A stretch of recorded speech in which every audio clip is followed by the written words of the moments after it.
Enforcement directorate నోటీసులపై MLA Pilot Rohith Reddy వివరణ ఇచ్చారు. ఉదయం జారీ చేసిన ఈడీ నోటీసులు చమత్కారంగా ఉన్నాయన్నారు. నోటీసులో ఎలాంటి కేసు వివరాలు లేకుండా అందించారని విమర్శించారు. నోటీసులో తన బయోడేటా మాత్రమే అడిగారని, నోటీసులో బయోడేటా అడగటం హాస్యాస్పదంగా ఉందన్నారు.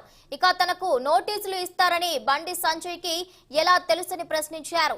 ఎమ్మెల్యేల కొనుగోళ్ల కేసులో బీజేపీ గుట్టు రట్టు చేసేందుకే ఈ నోటీసులు ఇచ్చారన్నారు ఆయన. ఇక తెలంగాణ అభివృద్ధిని చూడలేక కక్ష సాధింపు చర్యకు పాల్పడుతున్నారని మండిపడ్డారు. ఈడీ నోటీసులకు భయపడేది లేదన్నారు ఎమ్మెల్యే రోహిత్ రెడ్డి. నోటీసులు వచ్చిన మాట వాస్తవం. ఈడీ నోటీసు నాకు పొద్దున ఈడీ డిపార్ట్మెంట్ నుంచి మా నివాసానికి వచ్చి మరి నాకు నోటీస్ ఇచ్చిన మాట వాస్తవం. ఆ ఈడీ నోటీస్ని నేను మొత్తం పరిశీలించడం జరిగింది.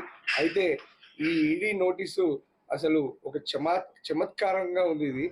ఇది ఇంతకుముందు ఎన్నడూ కూడా ఇటువంటి ఈడీ నోటీస్ చూడలేదని చెప్పి కొంతమంది న్యాయవాదులు చెప్తా ఉన్నారు.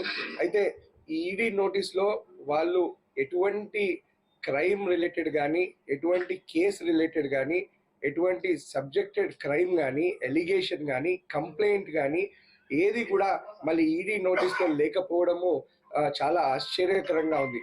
అసలు ఈడీ అనేది, ఎన్ఫోర్స్మెంట్ డైరెక్టరేట్ అనేది ఎప్పుడైతే ఆర్థిక లావాదేవీలు ఉండి, ఎప్పుడైతే మనీ లాండరింగ్ అనేది ఇన్వాల్వ్ అవుతుందో అప్పుడు ఎన్ఫోర్స్మెంట్ డైరెక్టరేట్ అనేది రావడము మనందరికీ తెలిసిన విషయము, ప్రపంచానికి తెలిసిన విషయం.